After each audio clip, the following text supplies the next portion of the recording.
Hello दोस्तों, स्वागत है आप सभी का मेरे चैनल सिनेट्यूब हिंदी में। आज बात करेंगे जैक स्नाइडर और स्नाइडर वर्स के बारे में कि ये पूरा मामला क्या है और क्यों सोशल मीडिया पर रीस्टोर द स्नाइडर वर्स हमेशा ट्रेंड करते रहता है।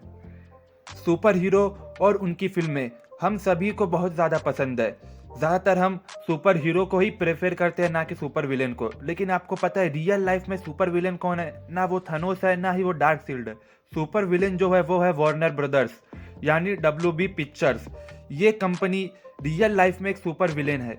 इन लोगों ने DC एक्सटेंडेड यूनिवर्स से जैक स्नाइडर को बाहर निकाल दिया है, यानी अब फ्यूचर में जैक स्नाइडर की कोई भी फिल्म DC में नहीं बनेगी। जैक स्नाइडर वो आदमी है जिन्होंने DCEU का पूरा बोझ, पूरी फिल्मों का बोझ अपने कंधों पर लिया था।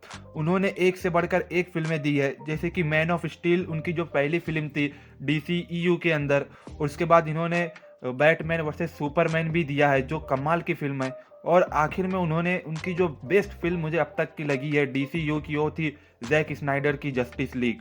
लेकिन वार्नर ब्रदर्स, जो मैंने कहा कि ये लोग एक विलेन है, इन्होंने जैक स्नाइडर को निकाल दिया है और जैक स्नाइडर के यूनिवर्स को भी उन्होंने ख़त्म कर दिया है। जैक स्नाइडर जो कैपेबल थे मार्वल जैसी फ्रेंचाइज को DC के लिए टक्कर देने के लिए, लेकिन नहीं, वार्नर ब्रदर्स को ये पसंद नहीं आया। उन्होंने जैक स्नाइडर का रास्ता ही साफ कर दिया। स्नाइडर ने बैटमैन का जो नया लुक निकाला था इसमें बैटमैन वर्सेस सुपरमैन में और जस्टिस लीग में, वो इतना कमाल का था। लेकिन इसके बावजूद भी, और मैं बताऊँ, मेरा पर्सनल फेवरेट बैट फ्लेक है, क्योंकि स्नाइडर ने उसको एक बैटमैन का एक नया लुक, एक नया कैरेक्टर में लेके आए, एक थोड़ा थोड़ा जो डिसीजन ले जो एक टीम लीड करे। लेकिन इसके बावजूद, इतना सब करने के बाद भी वार्नर ब्रदर्स नहीं आया। क्या मालूम उनकी क्या दुश्मनी है। उन लोग ने मिलकर स्नाइडर को, उनके साथ जो किया है वो वही जाने, लेकिन उन्होंने बाहर निकाल दिया और उनको पूरा कॉन्ट्रैक्ट उनका तोड़ दिया है। अगर आपको नहीं पता तो मैं आपको बताऊं कि स्नाइडर ने DC में भी एक पहले फिल्म निकाल लिया है, लेकिन DCU में उनको लाने वाले हमारे क्रिस्टोफर नोलन थे, एक ऐसे डायरेक्टर जिन्हें ग्रेटेस्ट ऑफ ऑल टाइम कहा जाता है। उनको जैक स्नाइडर पर भरोसा था और उन्होंने अपनी एक स्क्रिप्ट DCU में लेके गए और जैक स्नाइडर को उन्होंने चूज़ किया। जो स्क्रिप्ट थी वो थी मैन ऑफ स्टील की। मैन ऑफ स्टील के लिए नोलन ने इनसे बात की, DC से बात की और जैक स्नाइडर को उन्होंने ये फिल्म दी। लेकिन इसके बावजूद, इतना करने के बाद भी वार्नर ब्रदर्स को क्या मालूम क्या आया उनके दिमाग में, उन्होंने जैक स्नाइडर को अपने कॉन्ट्रैक्ट से बाहर निकाल दिया, या कह दे DCU से बाहर निकाल दिया। अब जैक स्नाइडर की कोई भी फिल्म DCU में नहीं आ पाएगी। फैंस कितने कहने के बाद, DC को पता है कि इनका फैंस फॉलोइंग कितना बड़ा, इतना कहने के बाद फिर उन्होंने जस्टिस लीग निकाली और वो जस्टिस लीग ने भी इतना अच्छा काम किया है। OTT प्लेटफॉर्म पे इतनी प्रेज मिली है, इसके बावजूद भी जैक स्नाइडर के साथ बहुत गलत होता है, या कहे कि मतलब क्या मालूम ये वार्नर ब्रदर्स के दिमाग में क्या चलता है, उनके साथ इतना गलत करते हैं ये वो।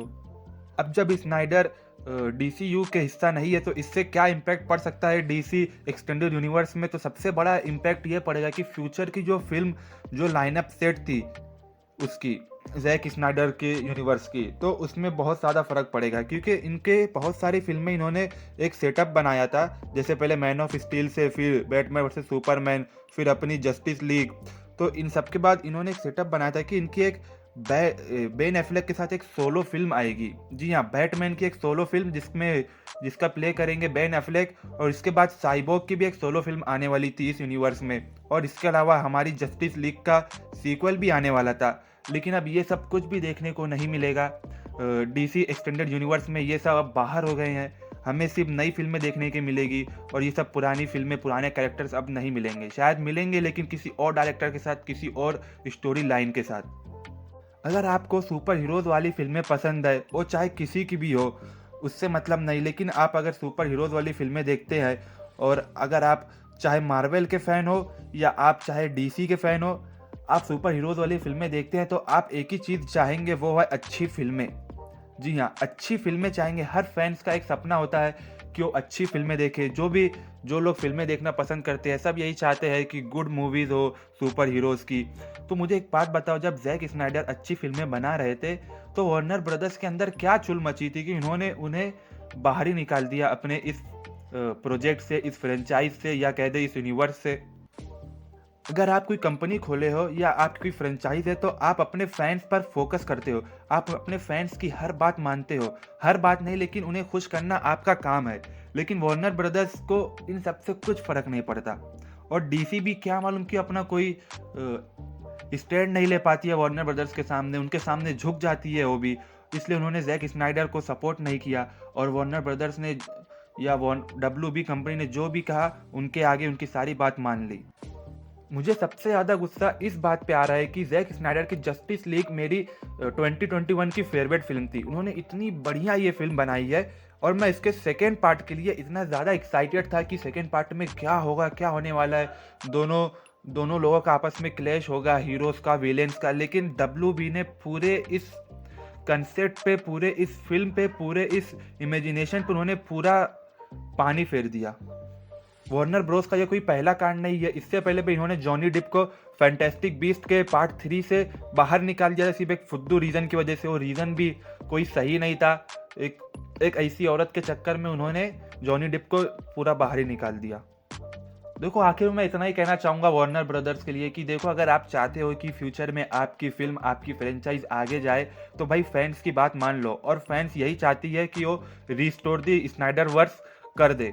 लेकिन अब क्या ही बताए, अगर डीसी के अंदर थोड़ा दिमाग है, या उनको अपने डीसी एक्सटेंडेड यूनिवर्स को आगे ले जाना है, मार्वल से कम्पीट करना है, इन दोनों के बीच में जो जंग चल रही है बॉक्स ऑफिस कलेक्शन या फैंस के लिए, तो उनको अगर मार्वल से कम्पीट करना है, तो आप भाई अपने जो आपका जो फेवरेट डायरेक्टर है, जिसके अंदर जो कैपेबल है ये सब चीज़ करने के लिए, तो आप उसे क्यों बाहर निकाल रहे हो?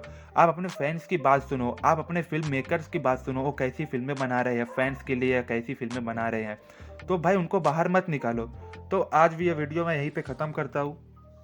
अगर आपको ये वीडियो पसंद आया तो प्लीज़ लाइक करो, और सब्सक्राइब करना बिल्कुल मत भूलना। अलविदा।